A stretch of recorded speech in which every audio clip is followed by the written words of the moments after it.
So in terms of in the classroom, that could be your knowledge organizer, that could be a timeline where you're zooming into a particular period and then you're zooming back out so that your students can see how it all fits together. It could be an overall plot of a play, or the different characters in a text, and you're zooming in on an individual and then you're zooming out and you're looking for those connections, and it just really helps to establish the student's schema essentially. So the other thing that I just wanted to share with you is another idea I picked up from the walkthroughs book, and it's something I've never really used before, so I have to hold my hands up and say I haven't tried it out yet because I haven't had an opportunity in front of students. But it uses these principles of dual coding, which is obviously throughout the book, and it's a retrieval activity essentially, but one that would be done as an integral part of your lesson, not just 5 minutes at the beginning. And it involves quite a lot of student talk and rehearsal between themselves in organized pairs. So I've put a reminder of this diagram that I've shown a number of times, and we're really thinking about how we can strengthen these schema. And if this is the teacher and this is the schema in the teacher's head, and when we are talking and we're sharing ideas and we're sharing connections, we remember that that's transient. That's in our heads, our schema, all of those connections. It's invisible to the student. When we're talking, it might temporarily become visible, but those words are transient and they're lost in most cases. So what we're trying to do is we're trying to make that schema visible to our students in something that's concrete, that can be a bit more permanent, and we know that we can do that through using visuals and through using graphics, and they don't have to be complicated. And we know that that principle is essentially dual coding. It's double encoded. We're using the verbal, the auditory, as well as the visual. And so we've got double the chance of that information that we're sharing with the students being encoded in the memory, as well as if we select the right graphic organizer, as well as allowing students to see the schema, to see the connections, and to strengthen their own. And in the walkthroughs book, he obviously walks through how you can do this method in the classroom, and I'm going to try and show you it here and demonstrate it here. But he says that you shouldn't shy away from saying to the students, I'm the expert and I have this schema in my head, and I'm going to try and show you through this diagram or this graphic what that schema is. And by the end of the lesson, your schema is going to be as strong. You are going to be as good in terms of your knowledge and your understanding on this as me, the expert. And I think that's quite powerful. And I don't think we should be embarrassed about saying that our students look at us that way. And, we should be showing them, but you can be just as expert in your understanding of this particular topic. And here's an insight into the way my mind works on it, almost. Now, in the classroom, essentially what you would do, or what you would need to have done prior to the lesson, is selected the right graphic organizer. And there's all sorts of different graphic organizers, and I've shared them before, depending on what you're trying to show. If you're trying to compare and contrast, then it might be something as simple as a Venn diagram. If it's something that you're trying to show a hierarchy, then you will create a hierarchical kind of graphic organizer.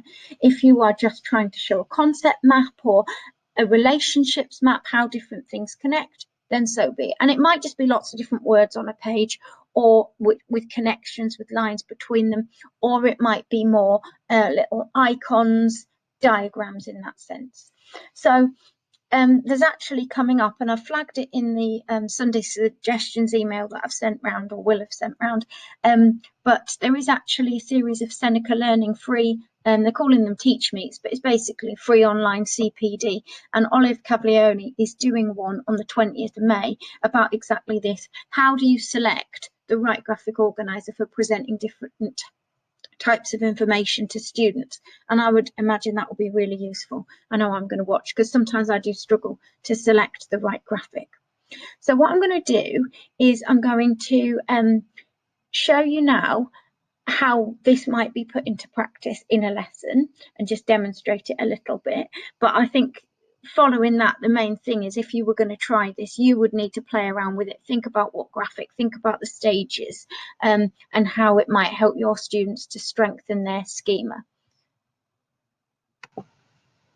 Okay, so what you would do, and I'm going to try and do it live, but you could live drawing, not that I can draw, but you'll see I've kept the diagram very simple, and I've basically stolen somebody else's. But you could pre-plan it, you could have it on a PowerPoint where you gradually reveal different bits of your diagram or of your graphic. And the whole time, the important thing is the whole time you're explaining it. So you're verbalizing why you're drawing what you're drawing, why it shows what it does, why the connections are there, and so on. So I'm going to basically borrow the diagram I've just shown you, which demonstrates this principle of forming schema and making it concrete, because that's a nice graphic that's been designed by a proper graphic designer.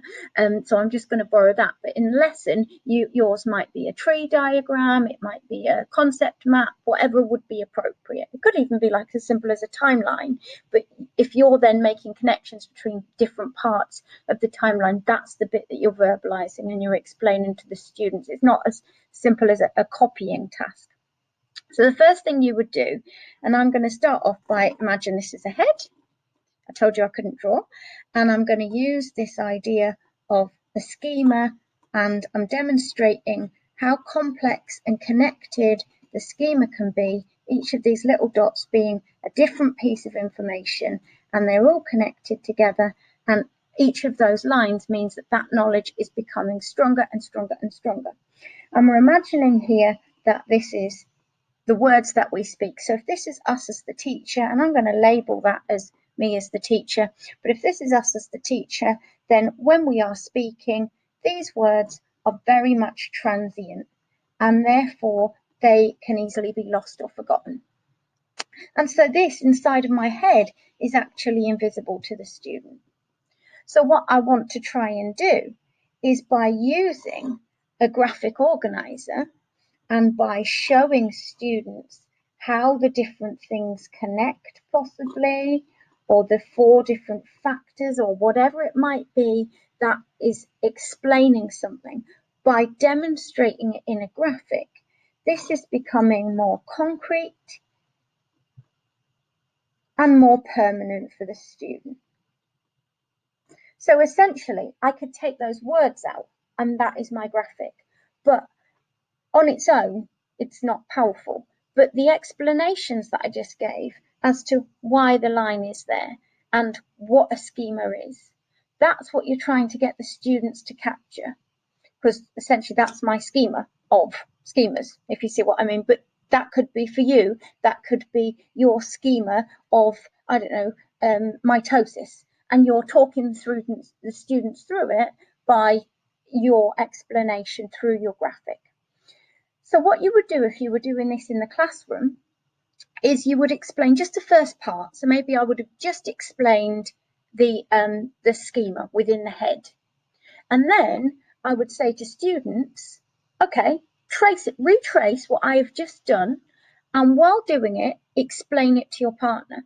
So they're not copying, but essentially they're going to end up with the same thing in the walkthroughs, but they refer to it as tracing. So you're going to trace that out, but as you're drawing it out with your pen or even with your finger, you're going to talk through what you've just seen.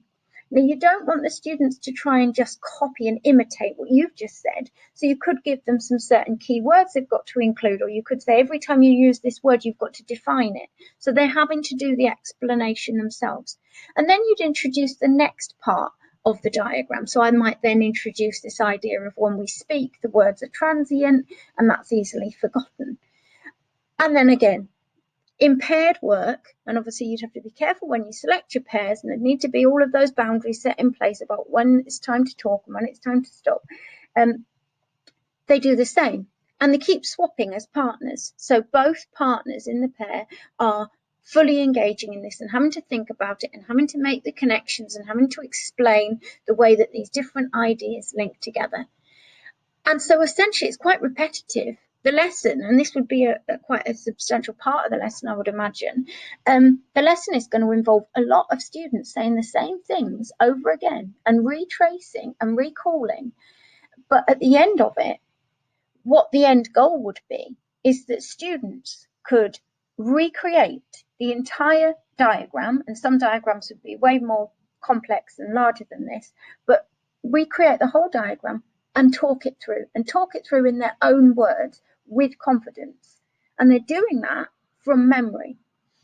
Now, obviously, it's quite familiar to them in that lesson because they've just been rehearsing it over and over. You've only just introduced it to them.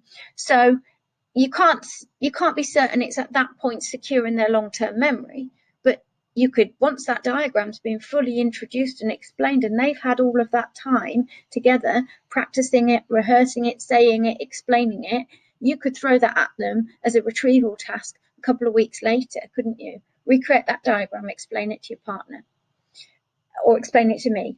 So then it becomes a nice retrieval activity as well. So in the walkthroughs book, it's called Recount and Recall. But it's quite a powerful little technique as long as the graphic that you choose to do or to use with the students is the right one and allows them to see the connections. And that's where I think that upcoming CPD will be really helpful.